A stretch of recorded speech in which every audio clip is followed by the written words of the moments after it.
Students, we have already seen about the relation. Now we will see about the types of the relation. So basically there are different types of relation. We will talk about the 6 types of relation. First of all, empty relation which we have already studied in the class 11, which is also called as a null set or void, right?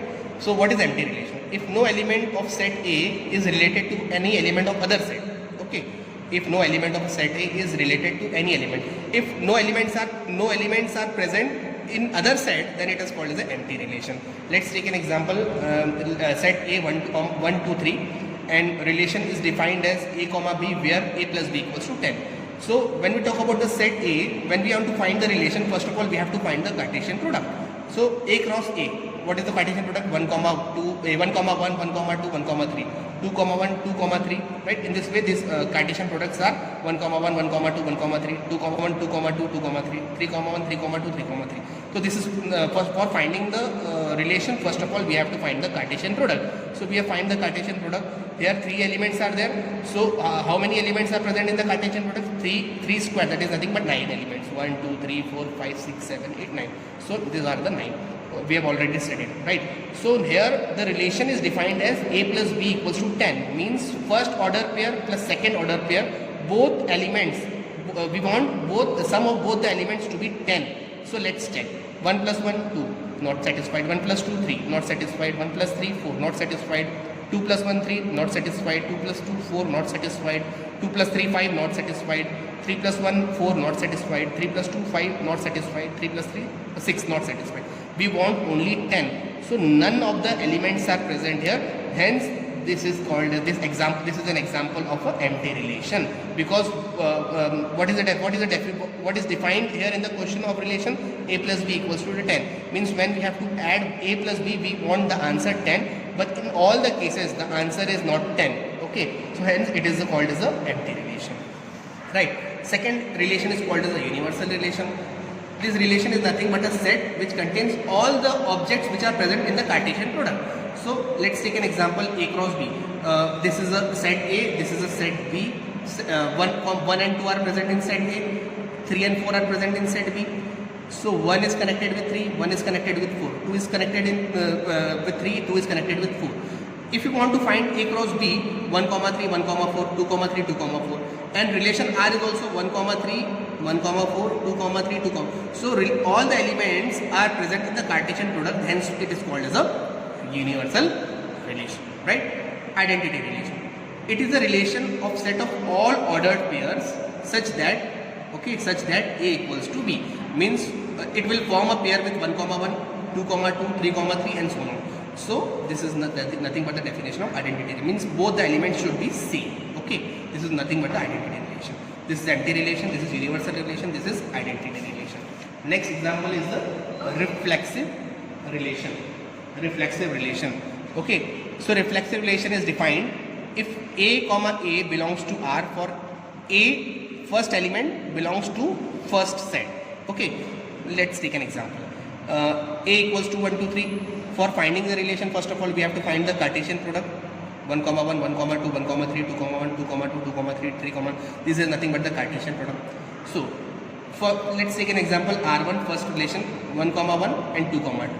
So for reflexive relation, all the elements A comma A, right? A comma A. If we have a 1 comma 2 comma 3, so doublets should be present. 1 comma 1 should be present, 2 comma 2 should be present, and 3 comma 3 should be present in the relation. So here 1 comma 1 is present, okay. 2 comma 2 is present, okay. But 3 comma 3 is not present here, hence it is not a reflexive relation. Let's take a second relation. 1 comma 1, 2 comma 2, 3 comma 3, yes. All doublets are present. All doublets, okay. And other elements are also present, it doesn't matter. So how we can identify the reflexive relation? Doublets should be present of the sets. If there are 4 elements, so 4 doublets should be present. And apart from the doublets, other elements may or may not there, it doesn't matter, right? So how we identify the reflexive relation? Doublet should be there, right? Apart from the doublet, other elements may or may not be present. Hence it is called as a reflexive relation. Here why it is not a reflexive relation? Because 1 comma 1 is present, 2 comma 2 is present, but 3 comma 3 is not present. Hence it is not a reflexive. Let's talk about the symmetric relation. If A comma B belongs to R, then B comma A should also belongs to R. for both A comma B belongs to A. Let's take an example. Let's R1 equals to 1 comma 1, 1 comma 2, 1 comma 3, 1 comma 4. Is this a symmetric relation or not? We have to identify, right? So 1 comma 1, what is the opposite? This is A, this is B. So B comma A is also same 1 comma 1. Okay. 1 comma 2. But is there 2 comma 1 present? No, 2 comma 1 is not present. So A comma B and B comma A both should be present in the relation. So this is not a symmetric relation, right?